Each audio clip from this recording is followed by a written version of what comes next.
I've been playing Battletech almost as long as I've been alive, and it's my passion to bring the Battletech tabletop experience to as many people as possible. We want to have a great game with you. I'm Tuck Davian, and together with Taylor Bishop, we're out on the open road, looking for players with guts to join us once again and feel the DACA on Battlebound.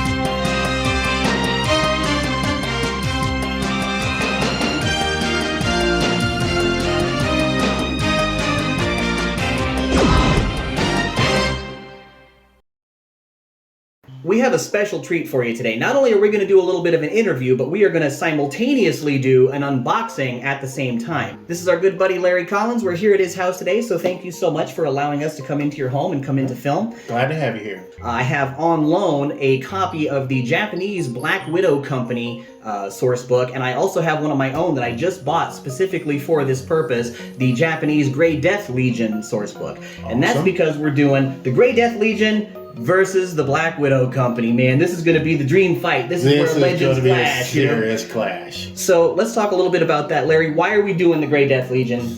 Because the Grey Death Legion is what got me into Battletech in the first place. And of course, as we got here in the front here, my very first Battletech book, which at the time back then, I wasn't that much interested in the game, but I saw this book one day because a friend of mine was telling me, I was like, I need something to read.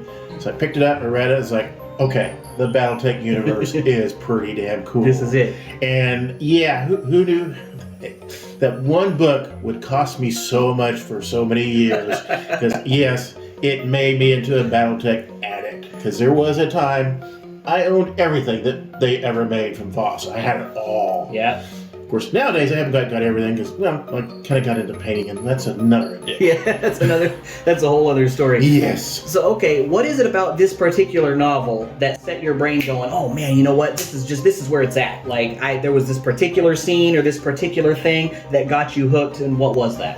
One of the coolest things I've always thought about Battletech is it takes the Battletech universe and makes it realistic.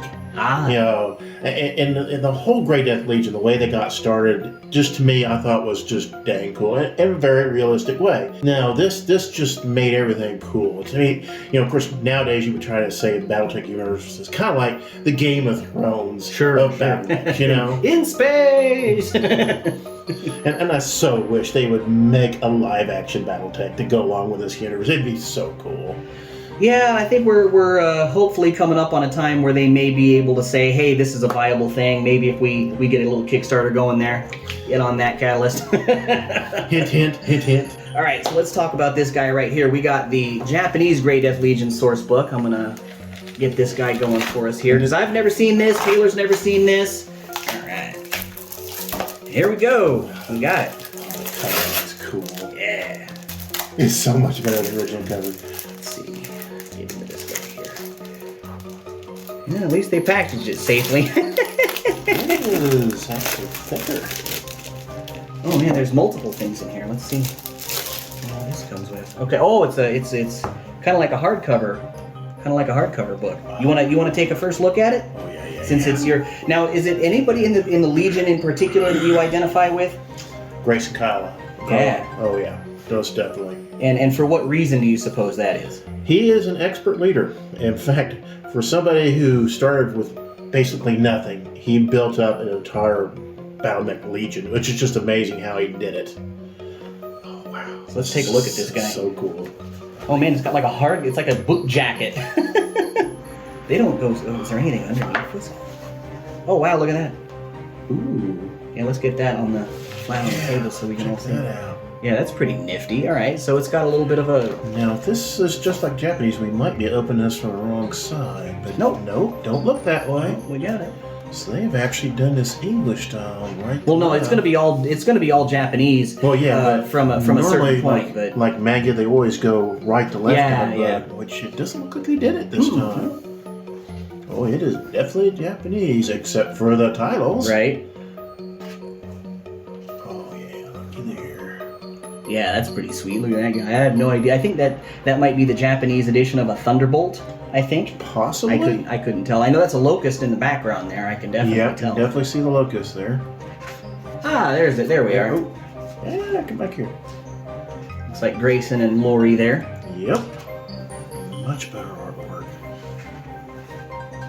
Oh, here's our profiles. Sweet. Well, they made him look much younger there. There's Lori. Oh, wow. Now here's her command lance. And I suppose over here is where they have all their like mech warrior stats and things like that. That would be my guess. I'm not entirely sure what system it was they used. I think maybe it would probably be Mech Warrior First Edition if I had to take a wild guess. Alright, I guess we've made it through the recon lance now. Now we're in the, I suppose, the scenario section. So yeah, this would just be mostly art. That's what we're here for. Yep, so at least you have the name of the scenario there. Yep. I wonder if these scenarios correspond with the ones that you and I have in the 1980s FASA book. It looks like it does. And here's Decision of Thunder Rift. Oh, nice.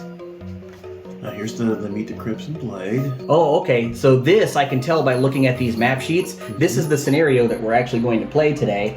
Yep. Because I remember looking at the maps, and it's real interesting because I was looking at these in the books that I have at home, and I was like, okay, well, you know, this looks like a cool scenario. Why don't we run this? Let me go ahead and look at the Op 4 here. It's the Kurita, and it uses the entire Grey Death Legion, okay? Yep. And it has a company of Kurita mechs, and I started looking through it, and I'm just sitting there going, you know, my spider sense is tingling. There's something going wrong. I don't know what this is. And that's when I realized, oh, okay, the Command Lance is a Warhammer, a Marauder, a Crusader, and a Griffin. Okay, that's funny. So, okay, what's the Fire Lance? What's familiar about this? Yes. And a Stinger, and a Wasp. I'm like, this is the Black Widow Company. Yes, in the 1985 Grey Death Legion source book, they literally pitted the Grey Death Legion up against a clone of the Black Widow Company, at least insofar as the mechs go. And so I thought, oh, that's something I've never seen anybody do, is take these two legends and go, let's just, you know, and see what goes on. So it's going to be an interesting fight, to say the least. That's going to be the Warhammer version. Yeah, that definitely looks like a Warhammer to me. It looks cool. Yeah, all right, cool. So we're going to get to the Black Widow Company here in just a second, which I have off to the side here. But, okay, so now that we've looked through that, what I want to talk to you about is, let's talk about the Black Widow Company going up against the Grey Death Legion. We talked about this, folks, like he and I have been going back and forth on this scenario for a while. You know, how can we make this cool? How can we make this fun? How can we make this interesting? That kind of thing. Because we wanted not only to have a good game here at the table, but we wanted to take, you know, these two legends meeting and have it be a really good game for you guys to watch at home. So I know that you have some fears about the eliteness of the Black Widow Company there. Oh, yeah. And knowing that, you know, what we've changed, and that you're going to get some armor support now. You're going to get a few tanks. You're going to get a couple extra, you know, little bits and pieces there to kind of hopefully even the battle out for you. So how do you feel like your chances are now versus what you felt like your chances were when I originally put this scenario over to you? Well, much better. Their skill set is definitely higher even than an elite interceded mech company. But I think with the stuff you came up to balance it out, give me some extra armor, which hopefully I can play that good enough to give me a little heads up there. Let's see. You shall see. Oh, yeah.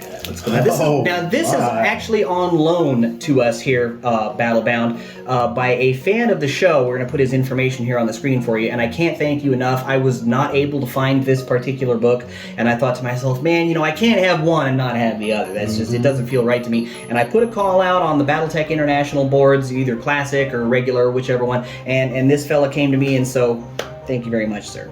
I'll get a magazine bag to send it back to this guy. Alright, so it looks like we've got the same little gimmick here. What with the book jacket. So, okay. Yeah, they done it the same way. Same way there. And a little... kind of opens up there. Now, the Black Widows, this is one of my favorite units. Like, this is one of the units that's responsible for me going like, oh, you know, these are the guys that I want to, you know, follow. And so I've read a lot, like, about the Black Widow Company, Kerensky in general. She's probably the most famous pilot in the Battletech universe. We did a poll not too long ago, as a matter of fact, that asked who the most badass woman in the Battletech universe is. And our choices, I believe, were Natasha Kerensky, Hani Schmidt, Elizabeth Hazen, Rhonda Snord, and then I put other because I only get five choices in these polls, you guys. So we'd get a lot of people, where's this person? Where's that person? So, but yeah, Natasha far and away got all the votes. Yeah. I mean, at least half of the people that voted for Natasha. So I guess we got Jaime Wolf there. Yeah, see, that's what it says there, Jaime Wolf. Jamie Wolf, yeah. Or is it Jamie or Jaime? Jamie. Okay, I never knew. I could go either way because of the way it's spelled, but... Strategist there. And this is, again, this heavy, I don't want to say cardstock, but this is almost like double thick newsprint is what this feels like to me. It's heavy Yeah, if you want to paper. touch it, take it. Yeah, I was like, I need to feel it because I didn't actually touch the other books. Oh, I love this that's art though. This beautiful. is great. See, you've got Natasha here, and you've got Colin McLaurin there, Lynn Sheridan, and you've got John Hayes. Yep. I was going to call him Smiley McTeethface, but alright. So you can see it says CRD3R or GRF1N. So okay, that's the way I know, who's who. And then you got your, Fire Lance, which I think this is funny because look at this art. This is clearly a white man who looks like Guile from Street Fighter. Yep. But that's Takiro Aikida. That's a Japanese man, so I figured that they would draw him, Japanese, but I guess not. No, it's just the way they do things. It's interesting. Yeah. They are manga art. Oh, yeah. You never can tell. And then we have Gentleman Johnny Clavel right there, in his rifleman. You got Phoenix Hawk, you got Ward and his Stinger there. Mm-hmm. I love this. He's got this I don't know what you'd call that. Shower cap. Yeah, shower. See, you got this guy, he's like got a beret on, he's like, yeah. And then you have this fella, and it looks like, something an Arab sheik would wear or something like that. So that's kind of interesting. Alright, so here we are, the scenarios. Ooh, I have no idea who this is. Lady Sings the Blues. Okay, so this definitely makes me think that these are the same as the ones that we have here at home. So now you got me wondering, so the Japanese also make their versions of the miniatures? I believe they may have, because I know that there is Japanese Battletech supplements where it's just the main game. I've seen the City Tech one, like I said earlier a second ago, but I've never seen the standard one. I just know it's very difficult to find. And I've looked around for quite a while, and I've just not been able to see anything like that. Leave no survivors. Wonder who this one is. Lady and the Tiger. Alright. Huh. Dawn Patrol. Oh, see how they spelled Dawn? That's interesting. D-A-U-N. Yeah, interesting. Recon Party here. Maps. But they have it spelled right here. Oh, that's funny. I believe that's McLaurin. Yeah, it's gotta be. Yep. This is such a sweet picture. I don't care what anybody says. That is such a cool picture. God, this is so much better than the American version. Oh, that's a sweet picture of Natasha. And I love how they've done the cockpit up there, too. Yep. Looks like the whole command console thing there. Oh, here we go. That looks like that's a rifleman. The Japanese version of a rifleman. Yeah, it's gotta be. And that's Johnny Clavel there, so... No, it kind of looks like a Jaeger mech. Almost, yeah. I mean, they are pretty similar, as I understand it. Sweet. Oh, man, yeah, this has been a real treat, just being able to see these things. Because, I've never held one in my hand or anything like that before. Let's go side by side here. So, I've never held these kind of things in my hand before, so to have them right here in front of me, gosh, this has just been wonderful. And now I get to take this one home. All right. I know with me, one of the things I always look forward to in Battletech is the release of a new technical readout. Oh, man, I love those. Man. In fact, the friend of mine that told me about that book, he was heavily into Battletech, and me and him kind of got into a competition is who could get their hands on the newest technical readout first. Right. Because we'd always be called up, it's like, I got it, you know. Well, the interesting thing about TROs, not a lot of folks know, because I've heard some folks say, why do we need these? Because they keep making them, Why do we need these? And number one, they're a really cool little in-universe piece where you can read the fluff and all that kind of stuff, learn about where the designs came from an in-universe standpoint. But folks don't remember, you'll remember this, back in the day before they had record sheet books where you could just go down to the FedEx Kinkos and run off however many copies you wanted, you had to have a TRO sitting in front of you because you'd go get a blank record sheet and you'd have to fill out every single record sheet by hand, bubbles and all, according to whatever it said in the record sheet book. So those things used to be instrumental in getting, and I know people, in fact, that talk about having stacks of paper this high of, just record sheets that they made by hand, and then they stick them in a piece of like laminate or whatever, and then they use grease pencils, dry erase pens, whatever to mark it so they don't have to.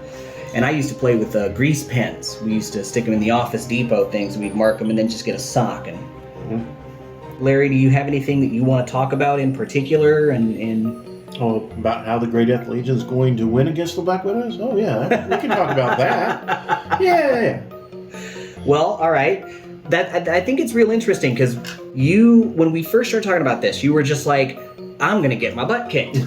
And because y'all got to understand, even in 3025, I was sent some numbers by Ray, so thank you very much for that, where Natasha's was 00, 0 gunnery, 0 piloting. And I was just like, yeah. In 3025? Well, all right, hey, if this is the official internal stuff, okay.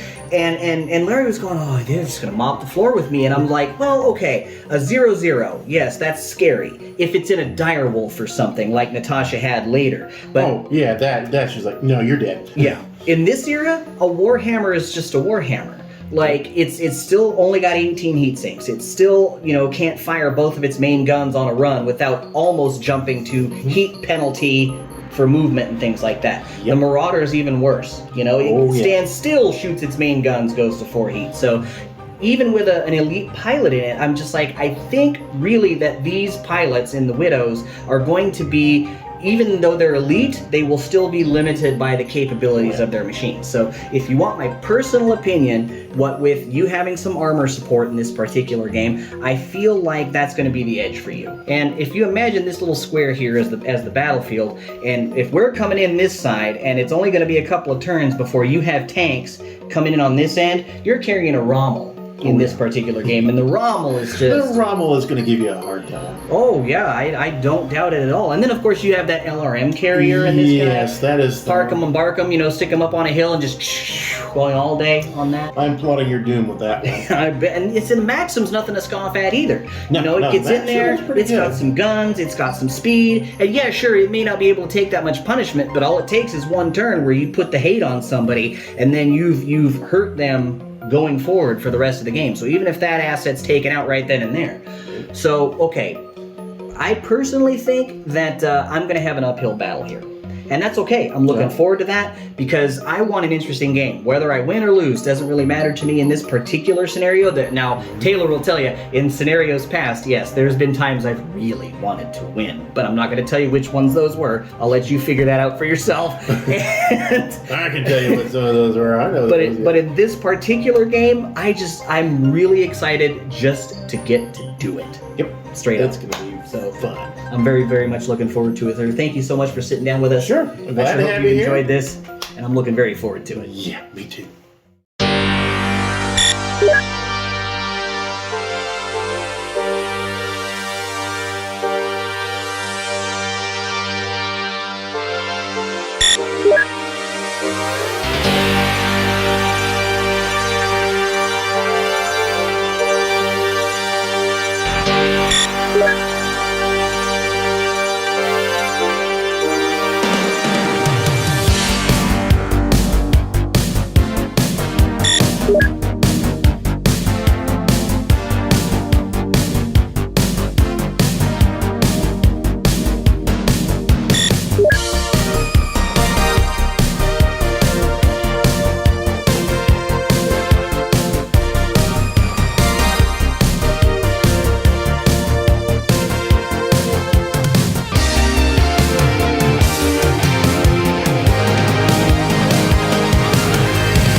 got a little light reading for episodes of Battle Talk and stuff like that. Figured it's good to get that knowledge in while I can. Maybe I'll get some stuff to talk about out of it.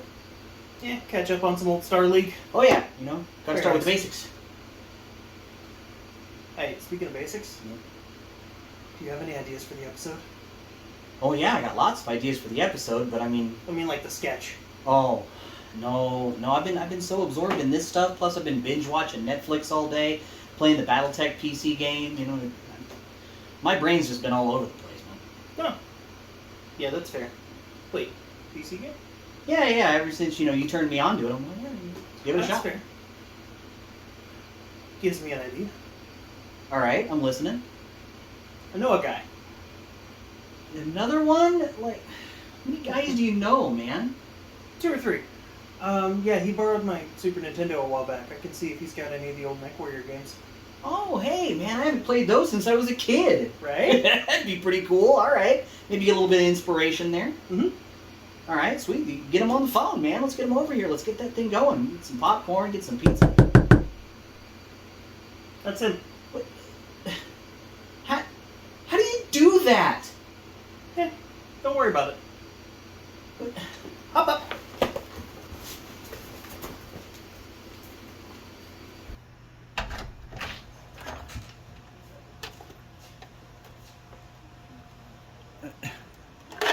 Okay. Battletech Fantasy Fights.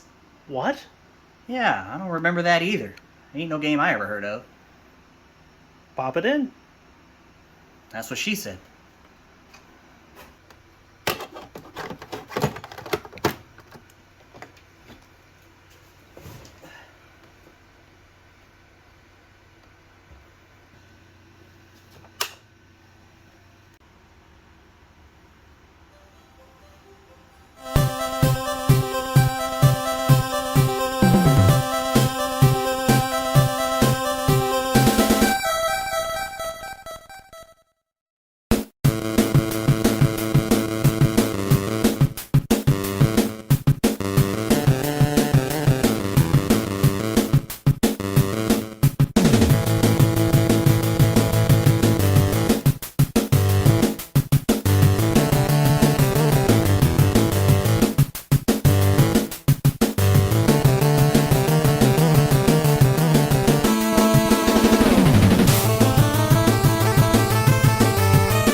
Oh man, I gotta know what this looks like by the numbers, man. I gotta know. I gotta know.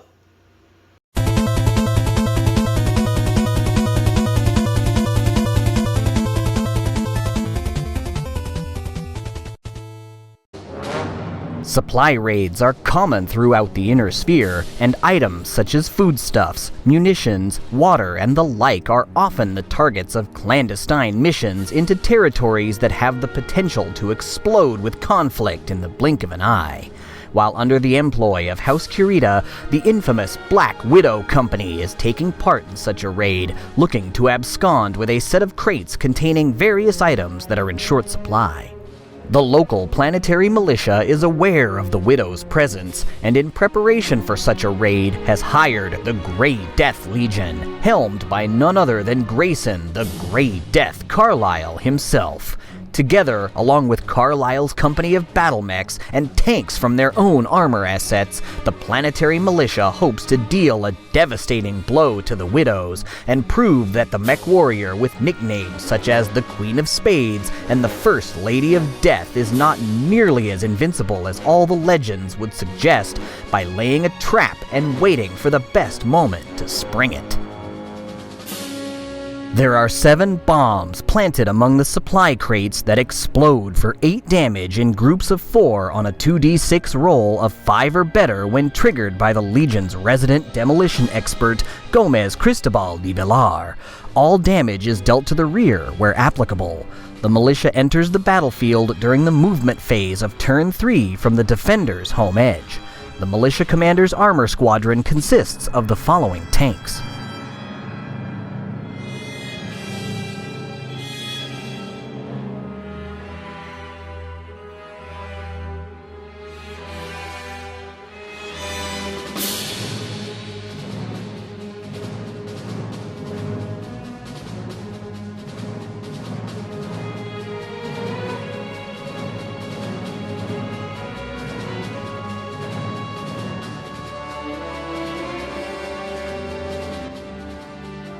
Victory for each side will be based on scoring points, and destruction of an enemy mech is worth 5 points.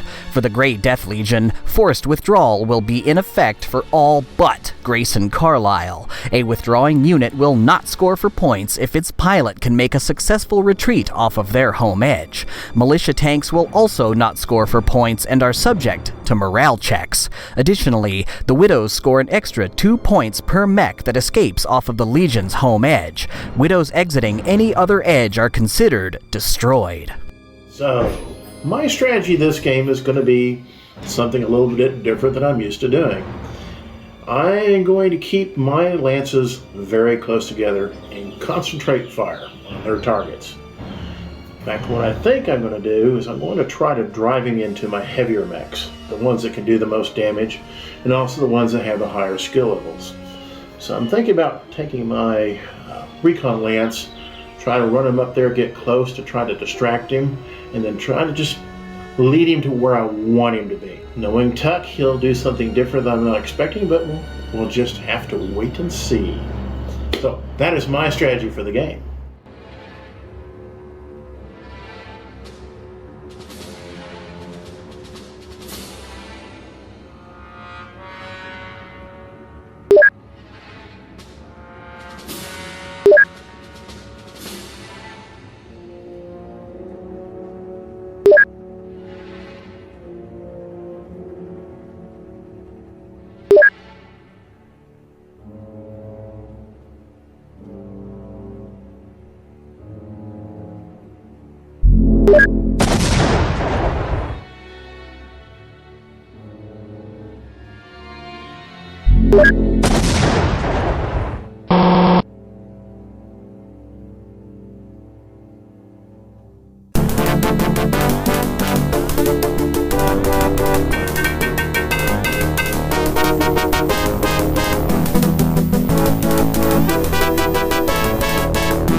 Howdy folks, Tex the Black Pants Legion here, and today I'm gonna tell you a story.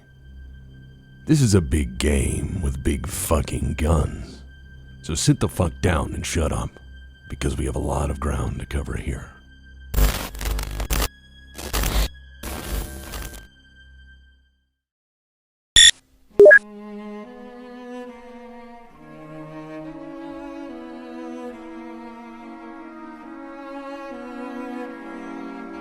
The trap had been set, and the explosive charges set by de Villar functioned as intended, except for one, sparing Lieutenant Takiro Akita's archer. Kerensky's eyes narrowed as her heads-up display told the tale. Enemy militia tanks to their 6 on fast approach for an intercept course. In seconds, the mission had gone from a simple smash and grab to a game of cut and fucking run. And the Queen of Spades resolved from the drop that they would do more cutting than running. The initiative favored the Widows as the 2 elite commanders began setting up their various strategies. In Gomez Cristobal de Villar of the Legion's recon lance moved hastily forward, looking to survey the damage his bombs had caused himself. Caught off guard and thrown off kilter, the Widows were in complete disarray, their seemingly random movements being contrasted by the Legion as their recon lance jumped on them like the last chopper out of Nam. With the Widows so tightly concentrated at the outskirts of the city, the Legion was in a perfect position to draw a tightly controlled zone defense around the lion's share of their enemy, with the goal to corral the Widows and drive them up through the heart of the battlefield toward the skirmish line. This initial strategy seemed mostly effective, as mech warrior Simon Fraser's Stinger continued the split movement the Widows had thus far embraced, while Charles Baer took the Legion's fire lance forward in a compact spearhead maneuver to drive a wedge through the Widow forces, spreading them apart to be individually focused on more easily. By the time the Legion's command lance finally decided to make their move, Kerensky had managed to mostly pull her forces together and out of the city, flanked steadily by her second-in-command Colin McLaren inside his Marauder, which is a good mech. You know that by now. The 2 commanders were sizing each other up. At this distance, both were aware that none of the other's forces would be within weapons range. Kerensky knew Carlyle was testing her, seeing whether or not the trap combined with the incoming militia forces had exposed any weakness, or would show him an opening he could exploit, no matter how small it may seem. Armed with this knowledge, Kerensky began to issue a series of orders to bring her team closer and to create a cone of fire to drive through the heart of her enemies. As for Carlyle, he knew he need only to keep the Widow responding to the Legion's movements, making certain their focus was on his team to give the militia the best opportunity to catch them off guard and do some major damage.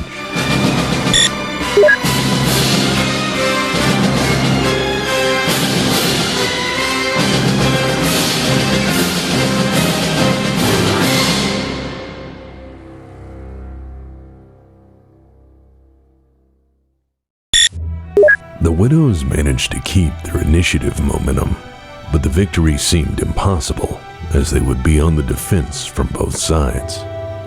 As the Legion's recon lance continued their westward push, Kerensky began ordering parts of her forces to drive southward, while she herself continued to take point, content to make a target out of herself for the sake of the rest of her unit's advancement.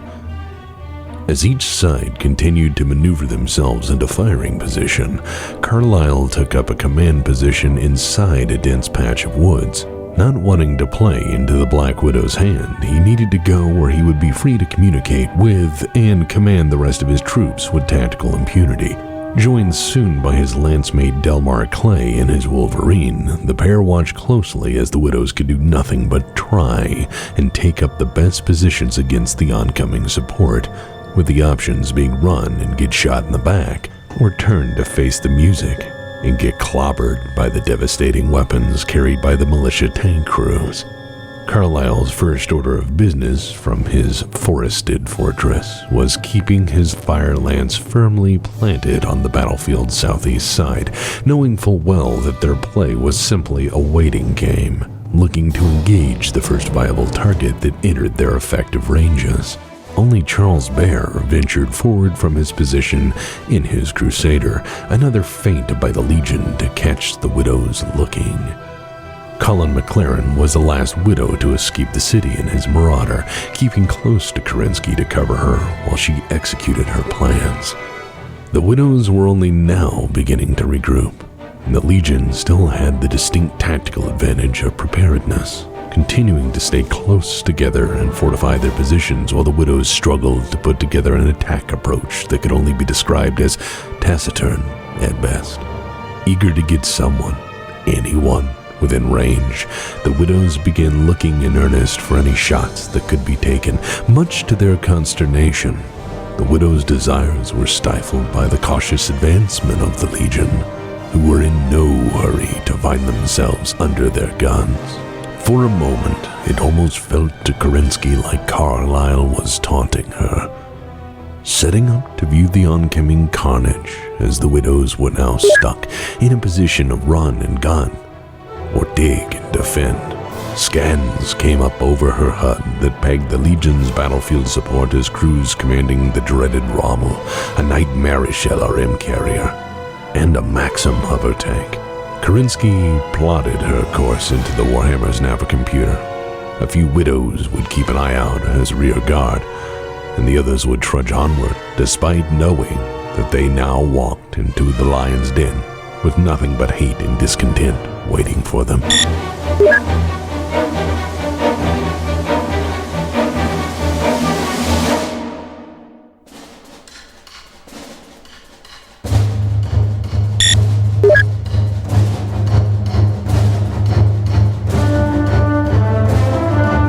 Cresting the hill to the rear, the militia tank crews crept up on the widows, deploying to spread fire and cover as much ground as possible. As if by sheer willpower alone, Kerensky and her widows managed to continue to stay in front of the initiative 90 seconds into the engagement. This was only a stopgap victory, however, as the widows needed to keep the ball in their court for as long as possible to simply catch up, and even the odds that they currently faced.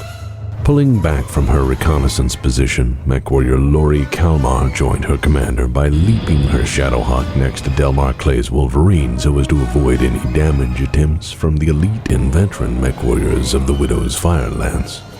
While elements of the Widow's Recon Lance moved into cover, Carlyle's vantage point left him with the realization that the battle was now moving toward the center of the combat zone, and as such, he coolly began to order his mech warriors to begin reinforcing this area, hoping to cause the widows to walk headfirst into a slaughter. The widows, however, were beginning to get wise to the Legion's scheme, and as Kerensky watched the Legion move further and further into the gap, it was a no-brainer to order her troops into defensive positions. She knew she needed to buy time. There was no need to rush out and meet an enemy already waiting for her. And if these dogs wanted to hunt, she'd make them earn their pay. The Legion kept moving forward, taking defilade by nearby hills and trees, but Kerensky knew ordering everyone to move at full speed in their direction was folly, and would open up their rear to the militia.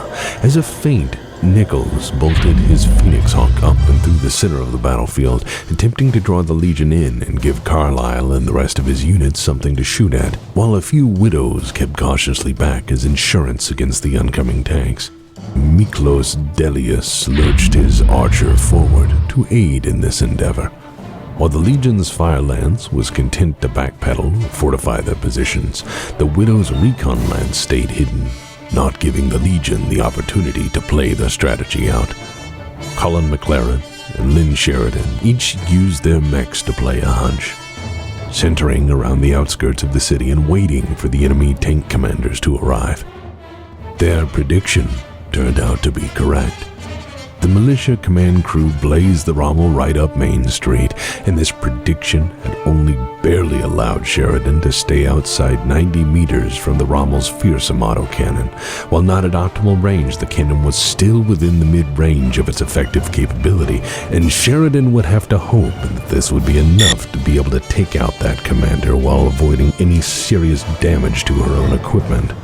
Her fears were slightly allayed as she and McLaren were joined in a supporting action by cohorts John Hayes and Takiro Akita. The first shots of the day finally rang out as the thundering of the Rommel's autocannon report filled the air. Despite the cannon shells sailing wide past Sheridan's Crusader, the deafening noise jarred Lieutenant Akita and Mech Warrior Hayes. Sheridan scored the only successful shot against the incoming tank, while missile and particle cannon fire from her fellows and the Archer and Griffin harmlessly fell to his side. Working in tandem, Kerensky and McLaren laid down a blistering cover spread of PPC and autocannon fire to keep the heat off, but this action could not spare Delius's Archer from the wrath of Carlisle's Marauder. With twin PPCs firing, the Great Death scorched armor away from the incoming threat. Delius fought the controls of the 70-ton hunk of metal, and Legionnaire Davis McCall took advantage while Delius faltered. Adding dual autocannons onto the damage already inflicted by his commander, the Archer was much worse for wear, covered in pockmarks from its brush with the duo. Fortune was with Delius, however, as his wavering caused missile fire to scream past his machine instead of connecting, and Isuru Koga smashed his fists against the command couch arms of his Archer for missing such an easy, foundering target. Warning alarms blared in Kerensky's ear as the militia's LRM carriers sent 60 armed warheads on a collision course with her warhammer, giving her time to deftly sidestep the carrier's salvo and avoid them completely. The middle of the battlefield had become a hail of gunfire, but with the usual nerves and confusion of finally being within striking distance ruling the day, no other combatants could connect with their intended targets. For Kerensky, now was the time to get out of the kill zone.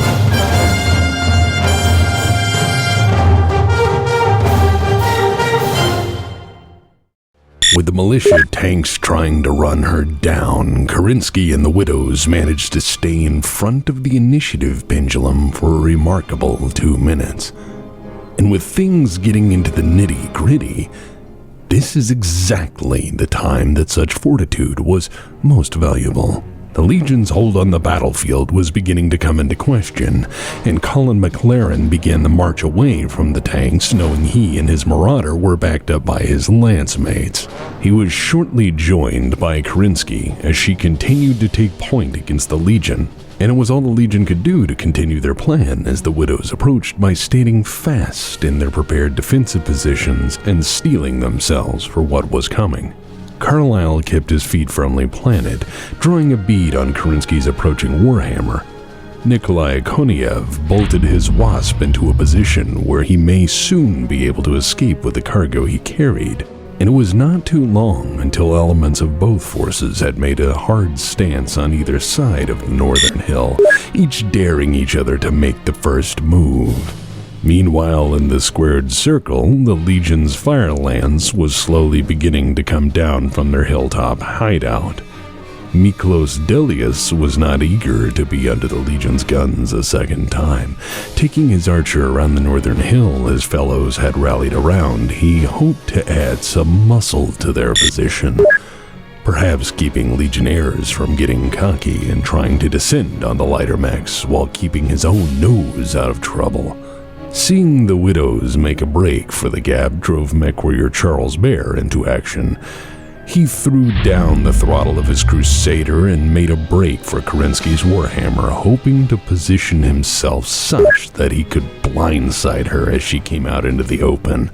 This opportunity at the Widow was also enticing for the Legion's Tracy Maxwell Kent, knowing she was backed up by her commander's Marauder, Davis McCall's Rifleman, and Delmar Clay's Wolverine in the woods to her rear.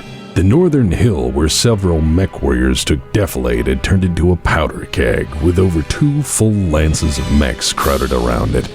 Mech Warrior Lynn Sheridan made all speed to get the hell away from the Rommel, whose crew had shockingly retreated slightly as it saw nothing but Black Widow Company mechs filling up their forward viewport. McLaren and Hayes lit into the militia's LRM carrier, blowing the doors off the advancing tank and leaving it one LRM short. Even as the carrier itself tossed another 60 missiles into the air, the tremendous fusillade from the pair threw off the crew's aim, causing less than a third of the missiles to land on McLaren's Marauder. Nichols used his Phoenix Hawk to tear into Aaron Sharpley's Stinger unanswered, and long-range missiles from Delius's Archers straight past him, piling onto the unfortunate Randolph Blake, leaving his own Stinger as worse for wear as Sharpley's. Bringing retreat onto the table is a serious option. The panicked radio chatter from his two weakest lance mates sent Grayson Carlisle into a rage. With smoldering anger, he turned his Marauder's twin particle cannons on Kerensky and with deadly accuracy cast them both dead center on the Widowmaker's Warhammer. Combined with fire from Davis McCall's riflemen in response to Kerensky's own barrage against him, the two managed to topple the Widow. The telltale signs of critical engine and gyroscope damage blared in Kerensky's ear. As the 70-ton beast carrying one of the Inner Sphere's deadliest mech warriors crashed to the dirt, Gentleman Johnny Clavel squeezed a burst from his rifleman at McCall's, but the shots did nothing to take the rifleman off its feet, much to his great chagrin. As other, much smaller dances played out across the battlefield, a cheer went up from some Legionnaires. But Carlisle was concerned that their task had seemingly been accomplished too easily. Even with their commander down, the Widows were not backing off. For the moment, it seemed the Widow had left one kill zone for another.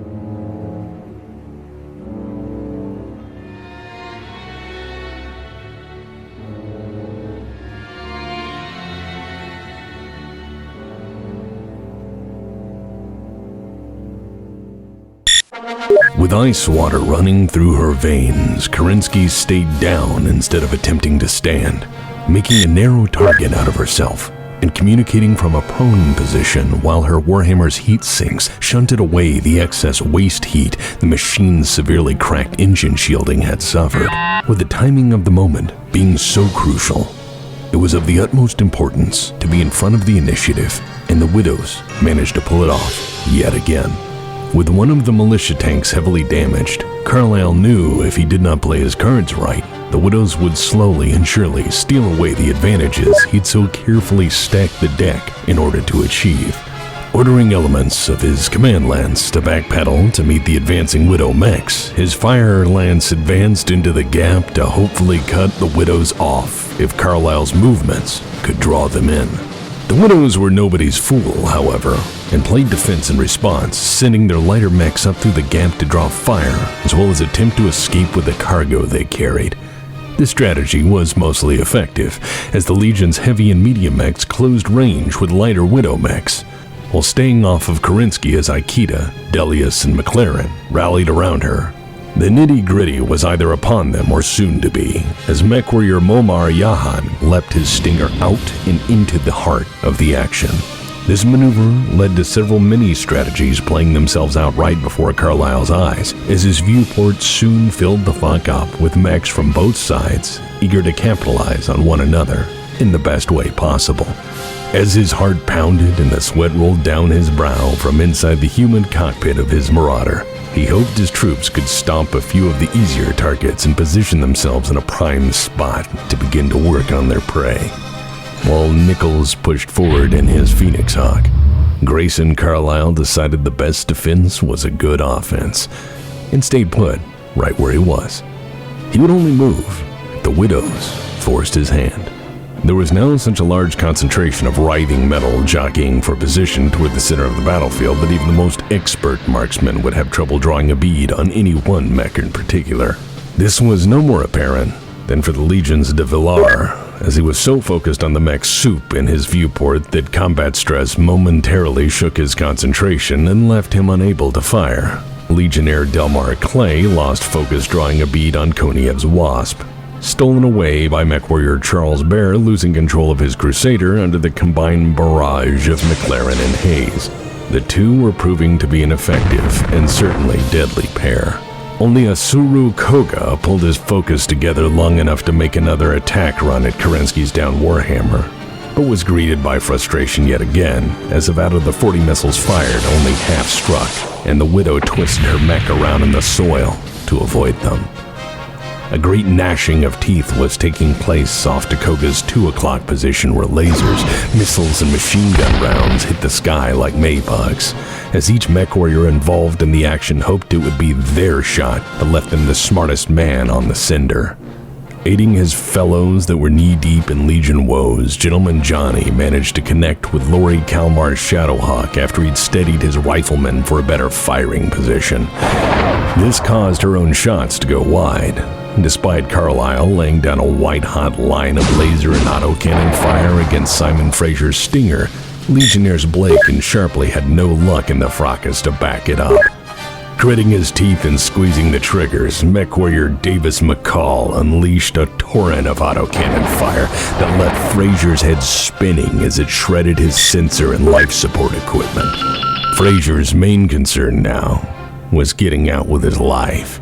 Fraser managed to summon the testicular fortitude necessary to lash out against Kent with his Stinger's foot, but up to that point, she was more worried about the slew of long-range missiles Delius had managed to land against her from his Archer, than thanked her lucky stars that Lieutenant Aikida could not duplicate this success. As other shots continued to sizzle past their intended targets, mech warrior Alex Ward threw a metal fist toward Aaron Sharpley's Stinger with his own. The fist dug into the non-existent armor of Sharpley's center torso, and Ward saw the news over his HUD that he'd been looking for. The heat spike that could only be the result of a cracked engine shielding inside his spindly foe.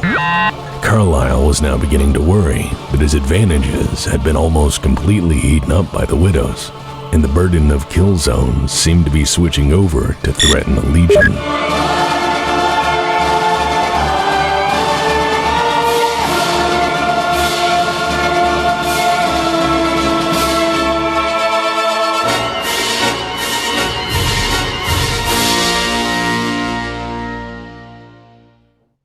With almost preternatural fortitude, the Widows kept their initiative momentum going for a solid 3 minutes, and they needed all the help they could get. Mech warrior Koniev made his final break to get himself and his damaged Wasp out of harm's way, but Delmar Clay kept close in his Wolverine to avoid suffering the same issues as he had just a moment ago. Koniev just needed to make it through once more. Just fucking once. Lynn Sheridan sensed her fellow Nichols was onto something, so she charged her Crusader to the battlefield's north side as they tried to pry their way free. The Widow's strategy was paying off. Kerensky smiled a devilish side grin as she watched her heads-up display from the ground, showing mech after Legion mech pushing eastward and chasing down the lighter Widow's scouts as they made a break for freedom, knowing that each Legionnaire heading in that direction gave her troops more ability to move about the center without being caught up in a Hogan's Alley-style shootout.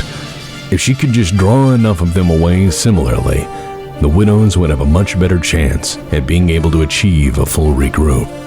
In what would be a most fateful move, Lieutenant Takira Akita calmly strode his Archer toward the fracas, while setting his missiles up directly on Carlisle, should he continue to hide himself away.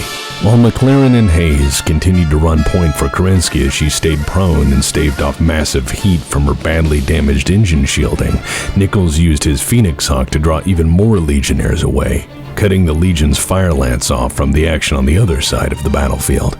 Finding the controls of the Crusader, Charles Baer managed to finally bring his machine to an upright position. Clavel rounded the hill Baer had taken cover behind, only to realize he'd first have to fend off the guns of Legionnaire Khaled's Warhammer. Fate cast its hand. Joined only by his partner Lori Kalmar, Grayson Carlisle kept his woodland retreat as predicted by Lieutenant Akita, and he punched the telemetry for his intended missile fire into his onboard computer to immediately launch 40 long-range missiles toward the Legion commander upon completion. The militia crews were starting to waver. partly because they are useless weakened warriors, and partly because their resolve had been shaken at the regrouped Black Widow Company, refusing to give up or back down after what seemed like such a devastating blow to their commander. Carlyle trained his guns on Kerensky's downed Warhammer, blasting away at the Widow to embolden the hearts of the militia crews. He slammed his fist against the side of the cockpit in frustration when 2 more direct hits didn't put the mech out of action, and with his focus so tightly fixated on it, he didn't even see Akita's missiles coming. The long-range missiles from the Archer ripped into the torso of Grayson's Marauder, to fire from the explosions leaping up in a plume over his cockpit glass, leaving him temporarily blind. Just as the flames subsided, his onboard computers were throwing fits. Warning lights blinked in his eyes and alarms pierced his ears. His machine's massive gyroscope had been damaged, and his engine shielding cracked. Instantly, and with almost no hesitation, Carlyle fought the controls of the Marauder to keep it upright, which stole away his focus for a second time. McLaren and Clavel blessed the 75-ton monster with a concentrated stream of hate while its controller was otherwise occupied. The combined barrage from the trio sent Carlyle's mech slamming face first into the dirt, and the militia was now packing up and heading for the hills. At this sight, combined with a hail of missiles crashing around his Stinger from all angles and the massive damage he'd suffered, left sharply inclined to agree with the militia that it was time for him to make a hasty exit, lest he find himself among the dispossessed. A large laser from Nichols' Phoenix Hawk sliced through the leg armor of de Villar's Griffin, stumbling as sparks showered from the hole the laser had carved, and unable to control his shot, de Villar's particle cannon blast went wild and sent a cloud of gravel flying into the air as it struck the hillside his intended target, Alex Wood, had hidden behind.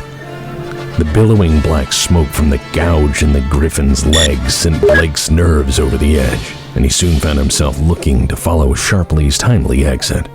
Suppressing fear, Lori Kalmar stepped her Shadowhawk up in defense of her partner and triggered her mech's autocannon and LRM pack at the assailing Archer. But this was a pittance in comparison to Aikida's missile salvo, blowing Carlyle off his feet. Even Isuru Koga turned his attention away from the Widow to aid de Villar with a hail of missile fire against Nichols' Phoenix Hawk, and it resulted in a less than stellar outcome. Other shots flew thick and fast, but when the smoke cleared, the 4 Widow light mechs were still standing and were very eager to finally make good their escape.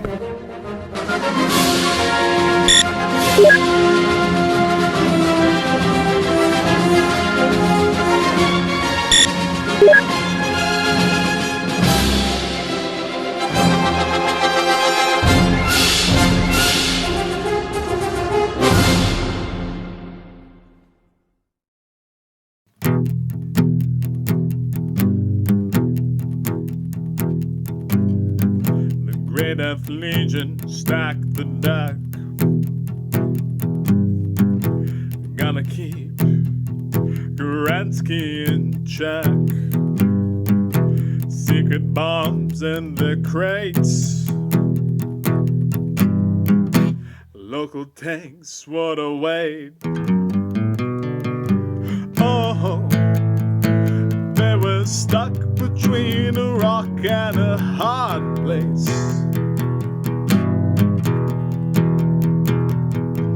Oh, would they even leave any trace?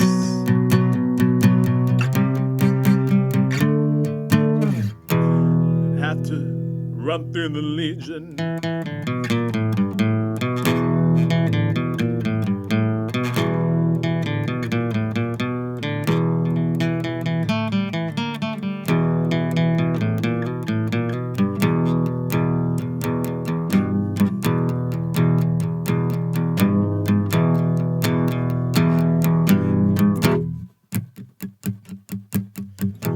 Grayson's cannon swell. Kerensky's warhammer fell.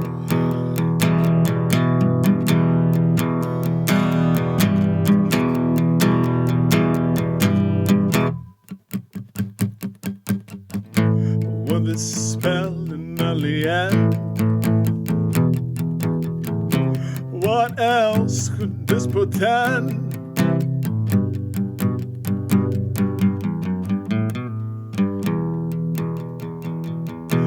Oh, but she did not run or eject.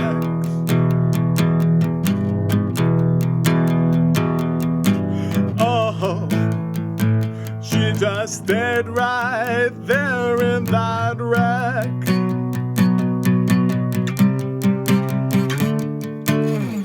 She kept command and control.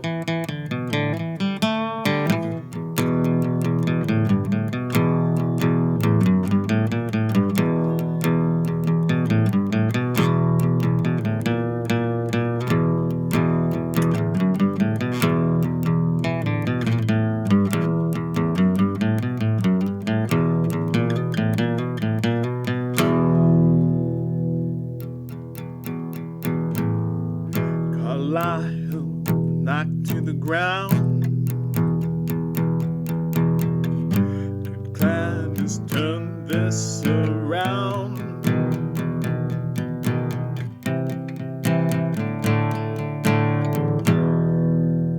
Stay tuned for more. All right, Larry. It's been an interesting battle so far. Yes, it has.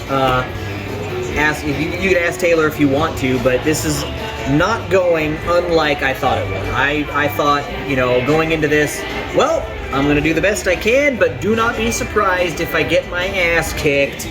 And so far, that's what's going on. I mean, I think I was asking for it by moving Natasha out into the open there. Of course, Yep. I did not expect it to be such a thorough horse whipping. You did kind of move into kind of a trap I set for you. Really, what was that? Well, you did see how I set my guys there in the forest. I was like, okay, I'm going to keep my lances clustered together. I'm going to move my recon lance up that side to attract your attention to kind of pull things in that direction. Leave that left side there, not much going on. And of course, you just started levitating to the right while just like ignoring Grayson, just sitting there waiting for you to come into range, which you did. Yeah, I had to. I had no choice. I have to escape from that side of the map anyway, so... Well, of course, you did kind of get hurted by a Rommel tank and an LRM carrier that came up behind you there. And that was another thing, is I'm sitting there going, these guys are coming, like, if I just turn my backs to them, they're going to say, oh, hi, how about that? Bang! And that Rommel is just scary as hell. I gotta get away from that thing. The other thing I think you have a big advantage here, where you may not have thought about it this way, I don't know, but you have only 2 mechs in this entire company that are kind of useless. You have Aaron Sharpley, whose gunnery and piloting is awful. Oh, yeah. And then you have the other Stinger, whose pilot's name I can't remember. Oh, Rudolph Blake. There you go. So you have 2 of those. Me, I have an entire lance of these things. I have 2 Stingers and 1 lance, and then in the other lance I have a Wasp and a Stinger. So I have basically an entire lance of guys that 1 or 2 shots kills them, and I don't have as many of the heavy hitters as you have. True. And this whole thing that just happened with Natasha is, I want to go back to the interview that we did earlier at your house. It's exactly what I thought it was going to be, where you were like, oh god, Natasha's such a crazy gunner, it's so awful, and I'm just like, a Warhammer is a Warhammer is a Warhammer. You can't take more than a few shots before things start going wrong, and you start having problems, and even if it didn't, it still got the limitations of the heat sinks. And of course, you pulling 3 critical hits in the center torso, I'm amazed the mech's not Well, of course, you got to remember, destroyed. that's sheer luck there. Now, had it not been like that, you would not be anywhere near as damaged as you are right now. That, as far as I'm concerned, I got lucky there. And that's bound to happen. That's cool in the gang. That doesn't bug me so much. And I honestly think, going forward in this one, I don't got much of a shot here. I'm gonna keep going, because I'll be goddamned if I quit, because I'm just gonna, push it all the way, play it to the bone. If that's what I gotta do, that's what I gotta do. But me, at this stage of the game, I might get lucky and be able to flee with my light mechs, maybe turn that frown upside down there, and bug out with the light guys and make some kind of points there, but I'm kind of hoping I can put a stop before they get a chance to break out there. Because getting Natasha out of the way early, which is really looking pretty good right now. Oh yeah. She's got what, 2 engine hits right now? 2 engine hits and a gyro hit. And that's the kiss of death as far as I'm concerned. Oh yeah, that you're in deep trouble. She might be able to knock out, but at this point she'd have to be in forced withdrawal anyway. But you can't forced withdrawal with tanks behind you. It's the only way out is through here. So exactly. I'll play it all the way up until she is destroyed, because it is what it is. But I still have some heavy hitters. I'm not completely ruined yet. I still think that the heavy hitters you have on your side is going to trump what I have on mine. At this point, I think you're right. Having Natasha knocked out is really going to hurt you. Because, I mean, she's somebody, she can fire long range, short range. Missing with her is hard. That's what I kept thinking. She just get in the right position where she wanted to take something out. It was like a no-miss chance, but she never got into that position. Yeah, that was the first time. And I shot at the rifleman you had because I know the rifleman has less armor than the Marauder. And all it takes is, a couple of shots to get into the right spot there. Yep. And you can blow that thing sky high. That's right. And I was really looking to do that. That's why I moved there and shot there instead of trying to shoot Grayson. Because I was just like, but ultimately it just didn't really do a whole heck of a lot there. So. Nope. It put damage on them, so maybe that'll pay dividends later. You never know. We'll have to see. But well, I figure where the things are going right now, you're going to probably take out both of my stingers. That's just going to happen. Maybe. I'm surprised I didn't kill Sharpley's mech with that last. Honestly, I'm stunned that you didn't, because I figured one good salvo on him, he's gone. Oh yeah. Now, of course, you've already taken out his right torso, which means his right arm's gone already. Leaves him with not much to do. Well, I mean, still, it's operational, and that's what you he's care operational. about. And for you to lose him and me to lose that Warhammer is such a vastly different, thing. You don't care. That if you lose Aaron Sharpley, it's like, all right. But me losing Natasha that fast, it's like, oh, dude, I'm in trouble. And because McLaren can't fire as much as Natasha can without massive heat issues. That's one thing. I kept expecting you to keep him closer to Natasha. Yeah. But you turned him back because of the tank coming up. Yeah, somebody had to do it. That got that away from her, which I went, I love when I saw that. I was like, oh yeah. Because that's the last thing, is I want those paired together, firing together. That would have been ugly. But, I mean, with those tanks coming in there, it's just like, if I ignore them, that's going to be the end of that story. If I'm being honest with you, the way things have gone and the potential and all that stuff, I think maybe the tanks might have been a little too much. I agree with you. I think they really are at this point. So, but we've already done it. I ain't going to do it again. So, we're going through, baby. I'm just going to, and if nothing else, at the end of the day, I can say, well, to beat the Black Widows, you really had to stack the deck, that kind of, but... I'm still having a good time. Yeah. I still think it's an interesting game, and we haven't really gotten to the nitty-gritty yet, which is that middle kill zone there. Once things start getting into that zone, and there's more than just a few mechs here and there firing, I think that's when the real meat grinder is going to happen. Yep. And that's going to separate the chaff there.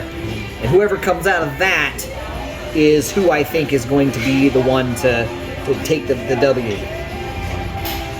Of course, you think about it, if you're thinking of this as a real true scenario, book-wise, if you were to take Natasha down like that, that would totally demoralize that. I mean, big time. Oh, maybe, but that's the other thing. We're not using the special command abilities either. True. Honestly, mostly what I've got is that it without the tanks, it was really evenly matched. I can think of a few things to do with a green pilot, but that's me, and I play a little weird sometimes. So what are you thinking? I honestly think that the Grey Death is going to pull it out. Oh yeah, I hands don't. down. But that doesn't mean that I'm not going to do my goddamnedest. No, there are going to be casualties. There has already been some blood, but there's about to be a lot more. Oh yeah. And I think that it's going to be a real fun game to watch. Well, let's mac out, let's grub, and then we'll get back to the killing. Yes, more killing. The initiative pendulum finally swung away from the widows. With Koniev having made a successful retreat, Kerensky started spinning her web. Yes, we made that joke. No, I don't feel bad about it. She knew she would be target for the Legion, and to take the heat off her comrades, she would have to make the sacrifice play. The question was in the timing. Kerensky ordered both Ward and Jahan to use their superior speed to flank the hill that stood between them and freedom, while Lynn Sheridan barged her relatively fresh Crusader up and into the gap to make a target out of herself, hopefully drawing away fire that would otherwise be intended for the lighter widows. Kerensky watched with concern as Legionnaire Delmar Clay kept his Wolverine tightly focused on the retreating Widow's Stinger piloted by Simon Fraser, casually pulling his machine into Fraser's face at point-blank range. Kerensky's hand twitched at this, but she kept herself under control. She had to wait for just the right moment. For his part, Grayson Carlyle was not as patient. As Widow Miklos Delius completed the maneuver, he'd started to meet up with both Sheridan and Ikeda. Carlyle managed to bring his mech to its feet. His Marauder's massive gyroscope was shaking to beat the band, and as such, he dared not risk any erratic movement, hoping to get back his role as a camouflage sniper instead. With McLaren and Akita looking to keep the pressure on the Legion's commander, it was all the rest of the Legion could do to take up defensive positions and try to throw off the deadly triad forming nearest their boss, as Hayes blew past his comrades in his Griffin to further harass Carlyle. Sharpley wasn't sticking around to see the outcome for his fellow Legion members. His Stinger was on its last legs, and he rushed to get himself out of the fracas as both Legionnaires and Widows piled into the now forming northeastern escape corridor and filled his radar display. Only fellow Legionnaire de Villar moved his Griffin into a support position to cover Sharpley's exit as he fled. Ordering Gentleman Johnny back to guard the effort she was soon to make, Kerensky kept her cards close to the vest, allowing crucial sections to pass, hoping her enemy would commit to other attack vectors that would allow her plan to appear one way, despite her true intentions being completely different. As Legionnaires McCall and Koga chased wild geese or dug their heels down, Kerensky's hands flew across the controls of her Warhammer, bringing it to its feet seemingly without effort despite the gyroscopic damage it had sustained. She made a break back toward the city from whence she and her widows had come, and Mech Warrior Charles Bear fought against his feelings as fellow Legionnaire Tracy Kent pressed her Phoenix Hawk up to support their commander. Would he chase down the infamous Black Widow? Could he? Unmoving, his eyes darted around his heads-up display, assessing the condition of his Crusader and weighing his mind whether or not he could afford to press a duel with Kerensky. As Kerensky was busy fending off incoming LRM fire from the retreating LRM carrier, she had virtually no time to react to the sounds of panic coming across her comlink from Mech Warrior Alex Ward, whose Stinger had just had its leg removed by de Villar's Griffin with surgical precision. As his tiny mech crashed to the ground, Kerensky remembered the importance of her namesake, and steeling herself versus that which faced her, she made herself a promise. No more. She barked orders over the comlink, and the triple threat of McLaren, Hayes, and Akita bathed Carlyle's Marauder in righteous fire, the machine's remaining armor melting underneath their furious barrage. The force of it all sent him careening into the soil for a second time, while his own PPC meant for Hayes' Griffin flew over the target's head. As their commander came crashing down with jarring force, the Legion was once again in disarray as Carlyle foundered. Attempting to replicate the Widow's successes, Legionnaires Isuru Koga and his Archer, Charles Bear and his Crusader, and Hassan Ali Khaled and his Warhammer tried to repay the Widows in hot lead, as opposed to cold cash. However, they could not even come close to claiming any modicum of accomplishing what the Widows had. Their intended target, Akida's Archer, weathered the relatively small amount of damage the three of them were able to connect with, and he continued to plod his machine methodically forward toward Carlyle. From their vantage points, Akita acted as if he didn't even notice them. The Legion's woes did not end there. Across the battlefield, another deadly dance was taking place as Widow Mech Warrior Nichols cut down the fleeing Randolph Blake's Stinger. Those devastating results shook the Legion, and as such, a great deal of their crucial shots swung wide.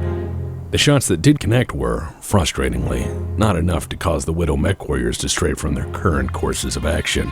which was beating wholesale ass. Unable to fell 2 of the 3 remaining Widow light mechs, 2 of them were now in prime positions to escape. Carlisle's advantages had evaporated under the Widow's resolve, and he desperately needed to regain some modicum of battlefield momentum to keep the Widows from completely overtaking him. Meanwhile, the weight of decision was coming back to Charles Bear. In his heart, he knew the Widow was calling the shots, and if he didn't give chase now, he may never have another opportunity. The clock was ticking.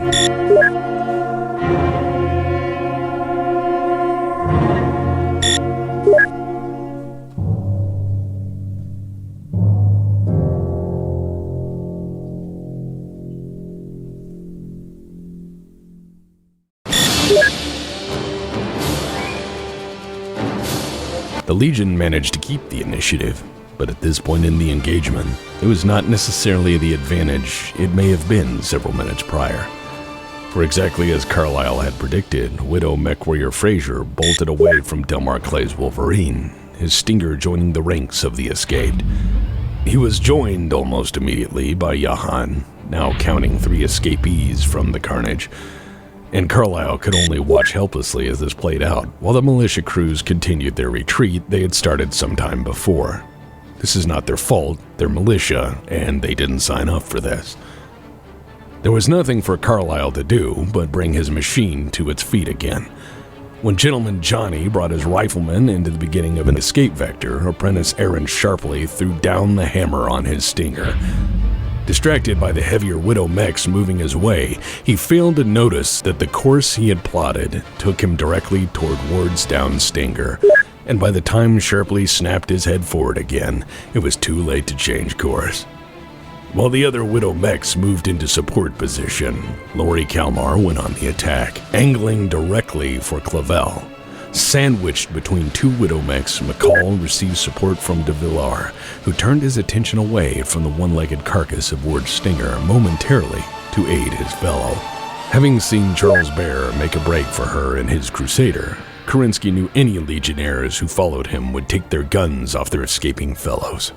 She pushed her heavily damaged Warhammer behind a nearby rise and hoped this action would frustrate her intended target into continuing the chase, if only for a short while. As this micro-strategy was working itself out, the area around Carlisle was again setting itself up to be a meat grinder. With both Widows and Legionnaires entering near point-blank firing range positions, this was, as we would like to call it, a typical intersphere engagement.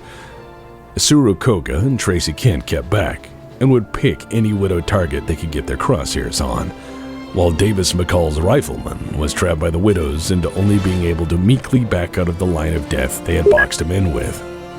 Carlisle's Marauder continued to be absolutely drenched in fire by the Widows, now at a rate of 4-1 as Sheridan, McLaren, Akita, and Nichols all piled on. He offered what meek resistance he could, and his fellow Legionnaires fared no better. They were a peewee hockey team fighting messed-up convicts, and it showed. The Widows now stood on the cusp of a complete and total takeover, and frazzled nerves caused the vast majority of Legion shots to fly wild, with the shunts that did strike their intended targets being inconsequential against the inexorable advance of the Widows. The Legion did their best to take down McLaren's Marauder, with McCall and Koga bringing the arms of their mechs to bear against him along with Carlisle. But McLaren shrugged off their fire, like a heavyweight contender ducking and dodging the blows of a broken-down, punch-drunk has-been on the ropes. Putting a final point on how dire the situation was, the fleeing apprentice, Aaron Sharpley, tripped over Ward's broken stinger, with the force of the fall tearing it apart for the last time. Kerensky ordered Ward to eject from his ruined scout mech, and they would pick him up when they'd finished with the Legion, which looked like it would be only now a matter of time.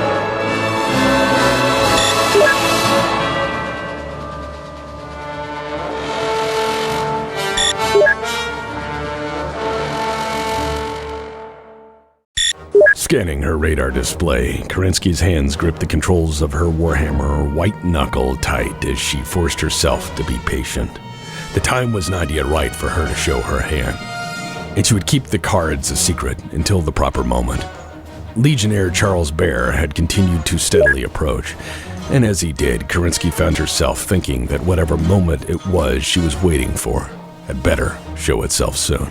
It would be over a minute before any of her fellow widows could make it to safety, and she knew she needed to lure more than just Bear away from the fracas if she wanted to buy time for them to make those plans a reality. Carlyle had finally seen the writing on the wall and was looking to take himself out of harm's way because, well, all the money in the world means jack shit if you can't spend it. However, it was not to be.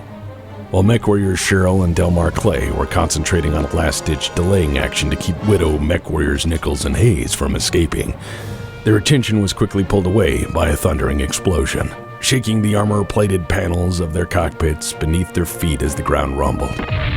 Frantically, they searched for the source of the explosion, then their hearts dropped to their stomach when they saw Carlyle's Marauder in flames, engulfed in a thick black smoke as the ruined hulk was evacuated of its pilot by the mech's auto-eject system. Rudderless, it fell flatly against the mud, destroyed. While Carlyle's empty machine burned, the rest of the Legion knew what was up. No boss equals no paycheck, and Legionär de Villar was caught so off guard by the sight of it that the combined Widow Fire left him unable to fight against his Griffin's heavily damaged hip actuator anymore. The view outside his cockpit went topsy-turvy, and down he also went. Kerensky's heart raced as reports of her team's success across the battlefield flooded into her comlink. Her eyes flashing over the HUD, she knew this was the sign she had been waiting for. Thus began the Showcase Showdown.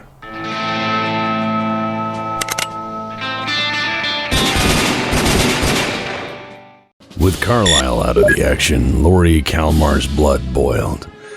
The Legion, at its base, was a family, and would either rally or stick together to the bitter end. Meanwhile, Widow mech warrior John Hayes had made it to safety, and with militia crews now fully retreated, there was almost no hope of the Legion being able to stop several more widows from joining him. Gentleman Johnny made a break to cover the escaping Nichols and his Phoenix Hawk, and having lived to tell the tale after taking the Legion's best offerings, Colin McLaren reluctantly moved to join the escape effort under strict orders from Kerensky. As Legionnaire Tracy Kent joined Kalmar on the same hill, the Queen of Spades played her ace.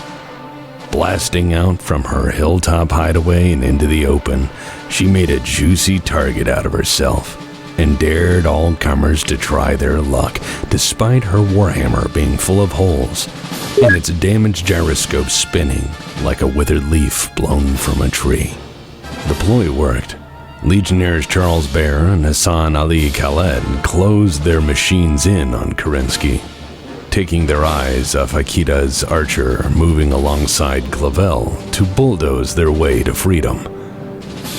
With the sun and Bear's crusader at her back, Kerensky stood tall against the combined threat posed by the pair. She knew she had to buy time. Nichols took this as his cue to make a break, and as he escaped, opportunity knocked. Focused on teaming with Kent to support her comrades, Kalmar failed to note Kerensky's position. Bear and Khaled gave the Widow the business end of their weapons, guns blazing. Their determination turned to horror when the smoke cleared, and the Widow had defied them, because it's Natasha Kerensky and that's what she does. The First Lady of Death stared straight ahead at Khaled, her face drained of all expression, and sent a PPC bolt flying blindly to her left. The unsuspecting Lori Kalmar never knew what hit her as Kerensky's shot blew her away. Distracted by the deafening ammunition explosion that sent Kalmar rocketing away from the Shadow Hawk in her ejector seat, or as I like to call it, the yeet seat, Legionnaire Gomez Cristobal de Villar could not dodge the massive leg of Delius's archer. His Griffin's leg was torn away, leaving him helpless after the fall robbed him of any way to continue fighting, and with no other option but to punch out, lest the lady and her forces send him to the Reaper as well.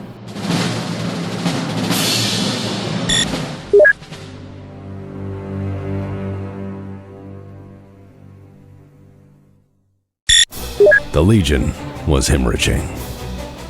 With nearly half their company gone, McLaren and Clavel very shortly would be out of their ability to chase down. And Sheridan was beginning her own end run as well. Legionnaires Bear and Khaled thought of taking home the Widow's Warhammer as a consolation prize, but the Widow had plans of her own. Keeping out of Bear's ability to fire, Khaled took the shot. His PPCs tore into the enemy, ripping away armor and structural components, but Kerensky would not be moved. Soaking up his barrage, she offered no fire of her own, moving as if she hardly cared. It would be the last opportunity either of the two would have, for across the battlefield, the Widow's endgame was playing out. The combined fire of Akita and Delius and their archers was too much for McCall's riflemen to withstand anymore. It swayed in the breeze where its pilot struggled to keep it upright, and Delius drove his archer's mighty foot into the leg McCall was using to steady himself. The dark staccato of actuators popping and structure failing was followed by McCall and his machine slamming into the mud for what would be the final time. McLaren, Sheridan, and Clavel opened up on Cheryl Shadowhawk, giving it a beating that made it clear she was their next intended victim if she didn't back off while she still could. The Legion's offerings against the Widows were nothing more than their dying grasp. It would be folly to continue to provoke the Widows. Kerensky had more than made her point. As Clavel and McLaren joined the other escapees, the remaining Legionnaires declared a total loss after losing half their forces and would allow the Widows their passage without further harassment. In the Inner Sphere, this is called being a nice guy. Her plan had worked. Proving a stacked deck of Suicide Kings and One-Eyed Jacks is no match for a lone queen holding an ace in reserve. At any rate, that about wraps this shit up.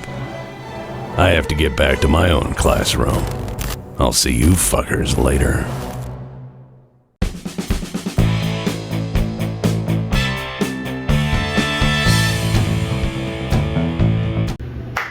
Hey everybody, it's after the action time. You know how it is, you know how we do. Got Taylor in on this one because he's been watching this entire game for the entire time, so I had to have that third person perspective. But Larry, tell me what happened. Well, I'll tell you what happened. The Great Death Legion got its ass handed to it.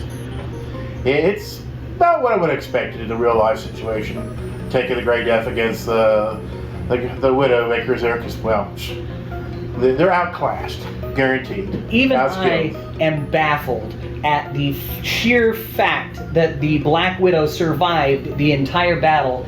No matter how much you ganged up on her, no matter how much you teamed up on her, it's almost like she's got #plot armor. For somebody that kept running around with what? 2 engine hits and a gyro hit? Oh yeah. That managed to keep going and going and going like the Energizer Bunny Rabbit with a PPC rifle? The Energizer Widow. See, I remember that too, because you knocked 2 engine hits and a gyro hit, turn freaking 4, man. I know. She was on the ground. Second turn of fire and boom, she goes down. Right there, right then and there in my guts, man. I'm telling you, I was just like, like I'm in deep, deep Christmas guacamole here. But I immediately had this pang of like, think about it. Wait a minute. Just because you lost a mech doesn't mean the game is over. Just keep playing, keep your focus, keep making the best moves you can possibly make. And honestly, if you want my true, honest opinion, I really feel like that's where it came through for me, is not letting that get me down to start with. And just saying, you know, even though all of my moves, and you remember, when I was sitting there looking at every move I could make and I'm going, all of these moves suck. Like, none of these moves are good. But I was just like, you know what? There's nothing I can do about it, and griping about it isn't going to change the fact, so I'm just going to move through and then see what happens. And ultimately, in the end, I think I got insanely lucky. With the tanks morale breaking, the 2 stingers going down, I mean... I think the turning point in the game was when I overstayed my luck hiding in those woods, just taking pot shots at people, taking advantage of the higher skill rolls there. When Karloff finally got knocked down in the woods there, because he'd been doing some pretty good hits. Once he got seriously hurt there, that's when things started changing. That was a big time lucky draw for me. I mean, getting that through armor critical with Aikida on the other side of the hill here, going, you know, engine gyro. And again, I didn't expect you to fall, you know, but when you fell. That was a very lucky hit. You got there that went for the armor and did what? An engine and a gyro hit. Engine and gyro. What more did you need to sit there and seriously cripple him? That kneecapped him, and he was still in fighting shape, don't get me wrong, but there just wasn't a lot that he was able to do from then on out, and he just kept getting pummeled because, and this is the thing you were talking about a second ago, is you guys chased the Black Widow down over here, but I never had to chase him. He was always the same exact way I was already going anyway, and so I was just like, well, this is a drive-by, you know, hey, buddy, pal, see you later, I'm getting out of here. And I didn't have to spend those resources to do that, whereas you had to break guys off from the main column to go after the Widow, and that was when I saw the Widow as, okay, if she's gonna die, fine, she's gonna die, what can I say? But I'm going to use her to buy time. Just be like, make you guys go after her, fine, go kill her, I don't care. I'm gonna run my guys on and be like, we gotta go, see ya. Yeah, and that you did because, you know, I wasted forces chasing after her, thinking like, she's crippled. Couple good hits, she's gone. But she kept surviving and surviving and surviving. And I just kept like, I've got to take her down. You know, so you've taken down my big guy, I've got to take her down. Right. And just nothing would make it happen. And it just kept blowing my mind. Miraculously, after that, because you took Grayson Carlisle and put 2 PPCs just right between the numbers, man. Dead center mass, that's when you got those crits, and never again in the rest of the game did that center torso get touched. Nope. Like, it hit everywhere else. All the other hits went everywhere else they could have gone, except the center torso where you wanted the most commonly rolled number on a pair of 6-sided dice. And what kills me is that last round where I had Khalid there gunning her straight there. 2 PPCs hits. I went, certainly this is going to do it this time. Nope. Nope. Just couldn't hit the spot that needed to take her down for good. And that was, she wasn't even shooting at that point. She just looked you dead in the eyes and went, I dare ya. I dare you to do it. Yeah, because it's really funny, you know, in the beginning I kept thinking like, oh wow, I've actually hit her for 2 engine hits and a gyro hit. Oh, this is going to look funny on the video. People going, oh no way, did you take the Widow down like that? And I'm going, oh, this is going to be awkward, you know. But no, she comes back from the dead and survives the rest of the damn game, proving that's Natasha Karinsky. Do you feel like you got too cocky? Oh, hell yes, I got too cocky. I guarantee you I got too cocky. And that cost me big time. Okay, how do you feel like it cost you? What moves did you make because of that? And you were like, you know, in retrospect, I would not have done that if I had it to do over again. Like I was saying, I overstayed in those woods with Carl. I should have started backing him out sooner. That way he could have had a chance to get to a better position to go and snipe at, which is how I intended to continue to use him as being a sniper. But when he went down the woods there, that went down. And of course, wasting forces chasing after the Widow when I should have just turned around and concentrated more on the ones that were trying to escape. I actually was sweating there for a minute because my entire plan after she stood up was to be like, okay, I'm going to stand her up and I'm going to go play Bozo Ball over in the city. I'm not going to bother anybody. I'm just going to be like, oh look, that's a neat building, you know, and that's it. And, you know, wave to the people in the windows as I walked by. But when you started chasing after me, I thought, oh man, you know, I really don't want to have to answer for losing the Widow, but it looks like I'm going to have to, because Charles Bear, he just would not leave me the hell alone. He was like, nope, I'm coming for you, and if it weren't for that little hill right there. Yep, that's one of the places that saved you. Because there was a time there I kept thinking like, I'm going to get her trapped in a crossfire there, and I could force a surrender, maybe say, hey, we got you bracketed, you are not going to get out of this. Nope, you found just that right little nook to go hide in there. But even when you had the 2 guys just on either end, it was just like, okay, do it. Do it. Nope, time to go. Good Lord. Just blew my mind.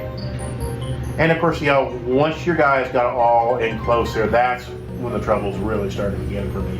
Because once you're up close there, yeah, my skills aren't going to beat your skills up close. And especially with the archers doing 14-point kicks to things that don't have the leg armor after they've been in a protracted battle, it's almost a guarantee a leg's going to take a couple of hits here and there, and then you get these guys in and these bang, crunch 14-point kicks. You know, that's Speaking about the archers, you know, your red archer there, corn pops right there. who I kept concentrating a lot of fire on, and Nicholas Delius? Yes, and he was already hurt pretty good. I kept thinking, I'm going to hit that sweet spot and take him down. No. Yeah, that. Nope. And he took a lot of fire, and still, nothing hit the right spots on him to really take him down or slow him down. It was only at the end of the game did you finally hit that one leg. Finally hit that spot and wasn't enough. Because that leg had started off, it already had 10 points of damage on it. Or actually more like 14 points of damage. Because it was pre-existing damage. So like that was something I couldn't do anything about, and I just go, man, all it takes is one good solid PPC hit to that leg. That'll take care of all the armor. And then after that, and so the entire game, you notice I was like, where can I get defilade for my stupid legs? Oh, I can run around here. I can stand in partial cover. I can, like anything to save my legs. You made an interesting point when I asked if we wanted to check for anything after I blew up the commander, but you were like, no, these people are like a family. So they're going to stick together. They're going to go out for blood. And the second you said that, I was just like, oh, you're a family, huh? Well, I'm going to kill your girlfriend now. I just turned around. Oh, but you went and did. Blew her away. Like, and there goes the Carlisles. Yeah. So, be like, I tried. Taylor, what do you think? Yeah, I want to hear your perspective. I want to hear everything you got to say. Woo! All right, good night, everybody. No, in all seriousness, though, this was a really fun game to watch. I just as a third party with no real stake in either side, being able to, you know, see Carlisle go down and everybody just go, oh shit, and then Kerensky go down and then get back up and then keep going and then keep going some more, and just watching like edge of my seat watching all of these things happen. Like, is this guy going to charge him to death? Is he going to live through the charge? Hey! That was probably one of my favorite just little bit moments. So I mean, from word go, I felt like I was behind the 8 ball, and I even told you that. Oh yeah, and several times. You said in the car, you were like, yeah, you're not going to win this one. I fully believe that. I figured from the get-go you were going to win it because they're like... Really? Because I know how I am with my strategy. I do good to a point, and then I'll get tired and I start making mistakes. And once I start making a series of mistakes, then I'm like, oh crap, how do I recover from this? Right. And that's usually when I start going down. I need to get past that. I'm going to somehow. Say, all in all, it was a really fun thing to watch, and I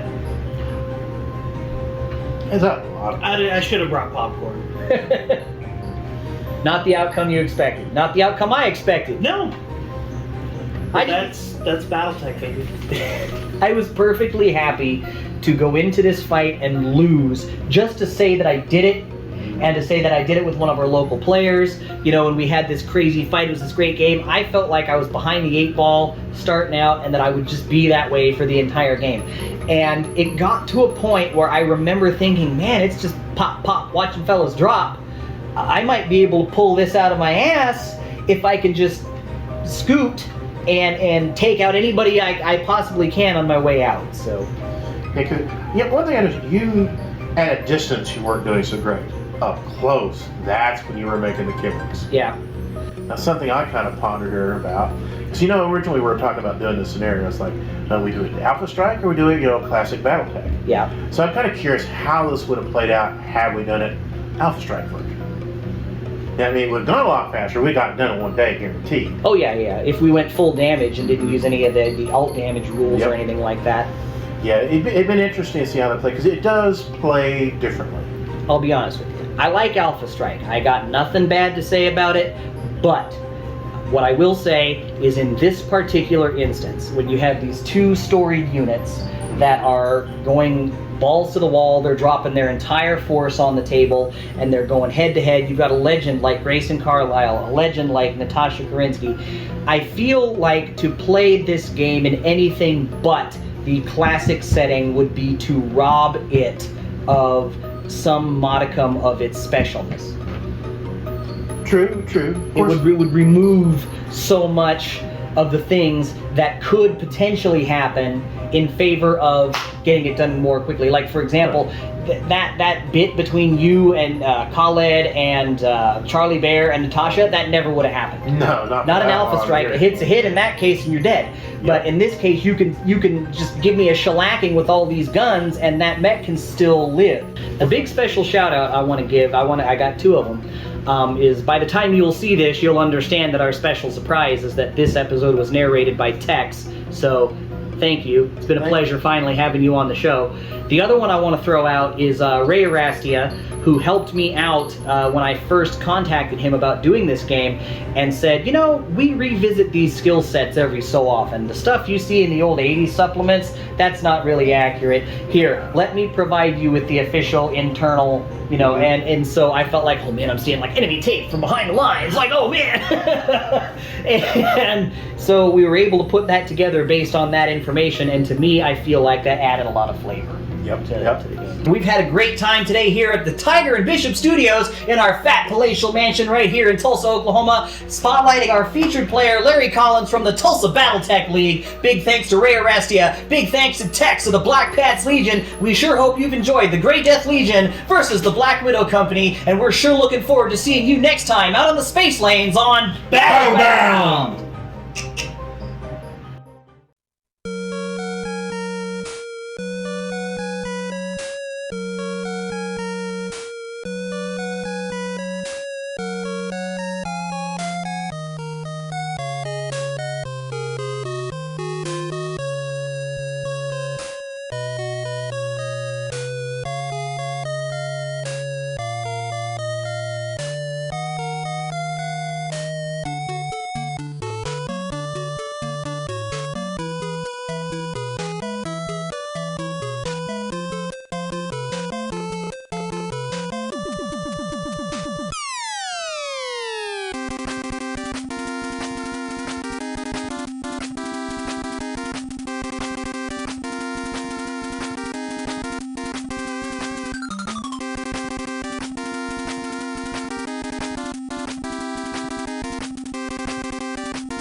Kerensky's hands flew across the controls of her warhammer, bringing it to its feet seemingly without effort despite the gyroscopic damage it had sustained.